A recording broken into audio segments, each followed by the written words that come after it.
பத்ரி அவர்கள்ட்ட தமிழ்நாடு அப்படிங்கிறது பாஜகவுக்கு ஒரு ஈகோவை தூண்டி விடக்கூடிய ஒரு இடமா இருக்குதா? இங்க இது திராவிட மண், இங்க பாஜக உள்ள நுழைய முடியாதுன்னு இங்க திராவிட கட்சிகள் சொல்ல சொல்ல தமிழ்நாட்டுல நம்ம காலூன்றி விடணும், இங்க எம்பிக்கள் வரணும் அப்படிங்கறதுல முனைப்பு காட்டுறாரா பிரதமர் மோடி அவர்கள்? அதற்காக தான் இத்தனை வருகை அப்படிங்கிறதா? தமிழ்நாடு மட்டும் இல்ல, தமிழ்நாடு திராவிட மண் அப்படிங்கிற ஒரு ஸ்பெஷாலிட்டி எல்லாம் ஒன்றும் கிடையாது. ஆந்திராலையும் பாரதிய ஜனதா கஷ்டப்பட்டுட்டு இருக்கு. சரி, அதையும் திராவிட மண் வச்சுக்கிட்டீங்கன்னா பஞ்சாப்லயும் கஷ்டப்பட்டுட்டு இருக்கு. அது திராவிட மண் எல்லாம் கிடையாது. ஒரு கட்சி தான் ஆரம்பித்த காலத்திலிருந்து எங்கெல்லாம் வலுவாக இருக்கும் அப்படின்னா அது எங்க அது வேலை செய்திருக்கோ அதுதான். நீங்க ரொம்ப காலமாகவே உத்தரப்பிரதேசம், மத்திய பிரதேசம், அதாவது ஒருங்கிணைந்த மத்திய பிரதேசம், ராஜஸ்தான், இமாச்சல பிரதேசம், இங்கேதான் முதல் முறையாக இவங்களுக்கு பாரதிய ஜனதாவுக்கு ஆட்சி அமைக்கப்பட்டது. அதன் பிறகு குஜராத் சேர்ந்துச்சு. அப்படியே கொஞ்சம் கொஞ்சமாக தான் விரிவாகிட்டு வராங்க. தென்னகத்துல கர்நாடகத்துல இவர்கள் ஜெயிப்பதற்கு முன்னாடி ஒருவேளை அங்கேயும் நம்முடைய நண்பர்கள் போல சில பேர் இது திராவிட மண், உள்ளே நுழைய விட மாட்டோம் அப்படின்னு சொல்லிட்டு இருந்திருப்பாங்க. அதன் பிறகு காலம் மாறிச்சு. இப்ப என்ன, தெலுங்கானா பிரிந்த பிறகு தெலுங்கானால இது திராவிட மண், இங்க உள்ள விட மாட்டோம், ஏதோ ஒரு 2-3 எம்பி 4-5 எம்எல்ஏவாவது வராங்க இல்லையா? இது போல நம்ம அன்புக்குரிய அதிமுகவோடெல்லாம் இணையாமலேயே தன் சொந்த காலிலேயே ஏதோ ஒரு காலகட்டத்துல அது இன்னும் 5 வருடமோ 10 வருடமோ 100 வருடமே ஆகட்டுமே, ஆகிட்டு தான் போகட்டுமே, இந்த இடத்தையும் பிரீச் பண்ணுவாங்க பாரதிய ஜனதா. எதுவுமே சாஸ்வதம் கிடையாது, எதுவுமே நிரந்தரம் கிடையாது. நாம தான் திராவிட மண் அப்படின்லாம் நம்மளாவே உருவாக்கிக்கிற கற்பிதங்கள். இந்த கற்பிதங்களை கீரல் விழுந்த ரெக்கார்டு போல பேசி தனக்குத்தானே ஒரு விதத்துல ஒரு மகிழ்ச்சியை பெற்றுக்கொள்ள முடியுமே தவிர, ஒரு கட்சி வளர்கிறதை வெளியாட்களால் சும்மா எல்லாம் தடுத்து நிறுத்திவிட முடியாது. 10 வருடமாக ஒன்றுமே செய்யவில்லை. இது பயங்கரமா புளிச்சு போன பழைய கதை. திரும்ப திரும்ப ஒன்றுமே செய்யவில்லை. ஏதாவது ஒன்று விட்டா இந்த மிக்ஜாம் புயல் எடுத்துக்க வேண்டியது. அப்ப சப்போஸிங் மிக்ஜாம் புயலே நடக்கலன்னு வச்சுங்க, என்ன பண்ணிருப்பாங்க? ஏதோ இது ஒண்ணு, இந்த ஒரு சிங்கிள் பாயிண்ட்ல தான் 10 வருட ஆட்சி அப்படிங்கிறது இருந்த மாதிரி. ஒரு அரசு ஒரு புயலுக்கு ஹாய் ஹலோ சொல்லிட்டு போறதுக்கோ, நான் உன்னுடைய துக்கத்தை பங்கெடுத்துக் கொள்கிறேன்னு சொல்றதுக்காகவோ இல்லை. நிறைய விஷயங்கள் பின்னாடி நடந்துட்டு இருக்கு. நீங்க வெள்ள நிவாரண தொகை தரல அப்படிங்கிறது தானே சார் இங்க பெரிய இஷ்யூவாவே பார்க்கப்படுகிறது. அந்த ஒரு பாயிண்ட மட்டும் எடுத்துப்போம். குஜராத்ல ஒரு பிரச்சனைனா அப்படியே அள்ளி கொடுக்கிறாரு, தமிழகத்துல ஒரு பிரச்சனைனா கொடுக்க மாட்டேங்கிறாரு. மாற்றாந்தாய் மனப்பான்மை, அவ்வளவுதானுங்க. இதுதானே ஒரே ஒரு சிங்கிள் பாயிண்ட்.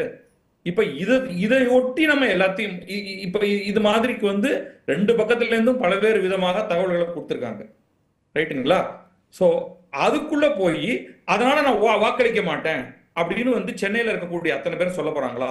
உண்மையில சென்னையில இருக்கிறவங்க என்ன சொல்ல போறாங்க?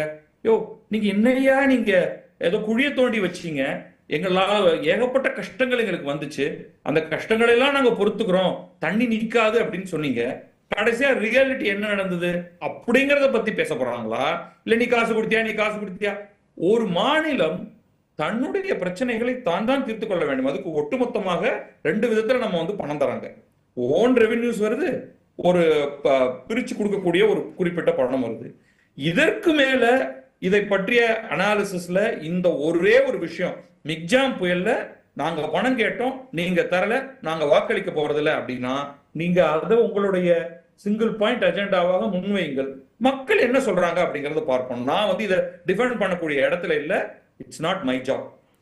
நான் சொல்வது 10 ஆண்டுகளாக ஒரு அரசு, ஒரு மத்திய அரசு என்னென்னலாம் செய்திருக்கிறதோ அனைத்தையும் சேர்த்துதான் மக்கள் பார்க்க போகிறார்கள்.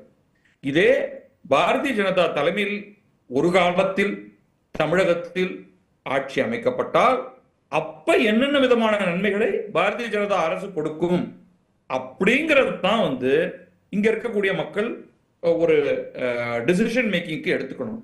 அதே மாதிரி இந்தியாவில் இருக்கக்கூடிய அனைத்து மாநிலங்களிலும் பாரதிய ஜனதாவும் போட்டியிடுகிறது, மற்ற கட்சிகளும் போட்டியிடுகிறார்கள். அங்க ஒவ்வொரு மாநிலமாக மக்கள் கொஞ்சம் கொஞ்சமாக அவர்களுடைய கருத்தை மாற்றிக்கொண்டு வந்திருக்கிறார்கள். ஒரு மேற்கு வங்கத்தை எடுத்துப்போம். அது வங்காள மண்ணிலையும் ஒரு காலத்துல பாரதிய ஜனதா கால் பதிக்காமல் தான் இருந்தது, உண்மைதான். ஆனால் கடந்த தேர்தலில், நாடாளுமன்ற தேர்தலில் என்ன ஆச்சு? எவ்வளவு இடங்களை பெற்றிருக்கிறார்கள்?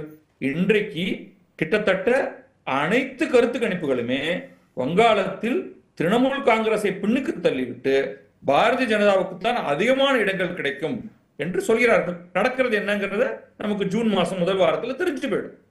ஆனால் என்னவோ ஸ்பெஷலா இந்த மண்ணை சுத்தி மந்திரிச்சு இவங்களை ஏதோ தூவி விட்ட மாதிரியும் இதுக்குள்ள மட்டும் கால வைக்க முடியாத மாதிரியுமெல்லாம் ஒன்றும் கிடையாது. எல்லா இடங்களிலும் உழைக்கும் ஒரு கட்சி தன்னுடைய அக்கௌண்டை ஓபன் பண்ணித்தான் ஆகும். உழைக்காத கட்சிகள் கண்ணுக்கு தெரியாமல் காணாய் போய் கொண்டிருக்கிறதை நாம் பார்த்து கொண்டுதான் இருக்கிறோம். கண்ணுக்கே தெரியாமல் பல கட்சிகள் காணா போயிட்டு இருக்கின்றன. ஆனால் எந்த கட்சி அதிகமான அளவுக்கு மக்களை கடந்த சில ஆண்டுகளில் ஈர்த்திருக்கிறது அப்படின்னா அது பாரதிய ஜனதா மட்டும்தான். எங்க அவங்களுடைய பேஸ் எங்க இருந்தது, எங்க வந்திருக்காங்க, அதற்கான என்ன முயற்சிகளை அவர்கள் மேற்கொள்கிறார்கள். இவங்க எல்லாரும் சொல்ற மாதிரி வெறும பொய்யை சொல்லி ஒன்றுமே செய்யாமல் ஷோ காண்பித்து தெருவில் நடந்து போய் அப்படியே வாக்குகளை அள்ளிவிட போகிறார்கள் அப்படின்னா நம்ம மக்களை எந்த அளவுக்கு முட்டாளாக நினைச்சிருக்கோம். இப்படியா நடக்குது? மக்கள் அவர்களுக்கு கிடைத்திருக்கக்கூடிய பல்வேறு தரவுகளை, காங்கிரஸ் கட்சி என்பது எம்மாதிரியான கட்சி, திமுக என்பதும் அதிமுக என்பது எம்மாதிரியான கட்சின்னு அவர்களுக்கெல்லாம் தெரியாததெல்லாம் ஒன்றுமில்லை.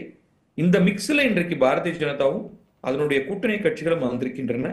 அவற்றை எல்லாம் கணக்கில் எடுத்துக்கொண்டு பிரதமர் முதல் இங்கே மாநில கட்சி தலைவர் அண்ணாமலை முதல் ஒவ்வொரு வேட்பாளர்களும் யார் என்ன அவர்கள் நமக்கு தேவையா என்பதை நிச்சயமாக தமிழக மக்கள் ஏதோ ஒரு விதத்துல எவாலுவேட் பண்ணப்போம். சார், அதே சமயம் திமுக பாஜகவுடைய எதிர்ப்பு, இங்க மக்கள், தமிழ்நாட்டு மக்கள் பாஜகவை ஏற்றுக்கொள்ள மாட்டார்கள், மத்திய அரசுல பாஜக நமக்கு வெள்ள நிவாரண தொகை தரல, இது போன்ற ஒரு முழக்கங்களை எல்லாம் வைக்கிறாங்க. இது எடுபடுமா? அப்ப பாஜகவுடைய எதிர்ப்பை வச்சு பார்க்கும்போது திமுக மக்களுடைய வாக்குகளை கன்சாலிடேட் பண்றதுக்கு வாய்ப்பு இருக்குதா? இல்ல, அதாவது நீங்க பல உத்திகளை பயன்படுத்துறது இது ஒரு உத்தி.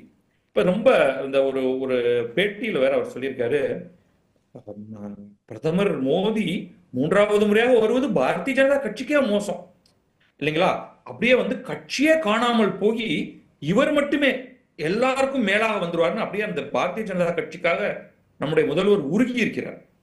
என்ன, இவருடைய கட்சி யாரையெல்லாம் விலக்கிவிட்டு தான் மட்டுமே உயர்ந்து வந்திருக்கிறது, தனக்கு பிறகு அடுத்து யார் வர வேண்டும், அதற்கு பிறகு அடுத்து யார் வர வேண்டும் என்பதையெல்லாம் திட்டம் வைத்திருக்கிறது அப்படிங்கிறது நம்ம எல்லாருக்கும் தெரியும். அப்ப அவர்கள் எல்லா விதமான பாயிண்ட்ஸையும் எடுத்து வைக்க போறாங்க. மதவாத கட்சி அதுல ஒண்ணு ரொம்ப சர்வசாதாரணமாக சொல்வது, எங்கே போனாலும் மணிப்பூருக்கு போகல தமிழகத்துக்கு வராரு, அப்படியே மதத்தை அப்படியே கொட்டி கலந்து குவியலாக்கி எல்லாரும் ஒருத்தர் குத்தி கொள்வதற்கு இவர்கள் தான் ஏற்பாடு பண்ணுகிறார்கள். இதெல்லாம் ஸ்டாண்டர்டா பாரதிய ஜனதா மீது தினம் தினம் தமிழகத்தில் வைக்கப்படக்கூடிய குற்றச்சாட்டுகள். காங்கிரஸ் இந்தியா முழுக்க இதே குற்றச்சாட்டு வைத்துக் கொண்டிருக்கிறது. ஆனால் இது எதையும் மக்கள் கேட்பது போல தெரியவில்லை. பல இடங்களில் தமிழகத்தில் ஒருவேளை அவர்கள் அதை நம்பினார்கள் என்றால் அது வாக்களிக்கும் போது தெரிய வரும். ஆனால் இதெல்லாம் கொஞ்சம் கூட நிற்கக்கூடிய குற்றச்சாட்டுகளே அல்ல அப்படிங்கிறது என்னுடைய கருத்து.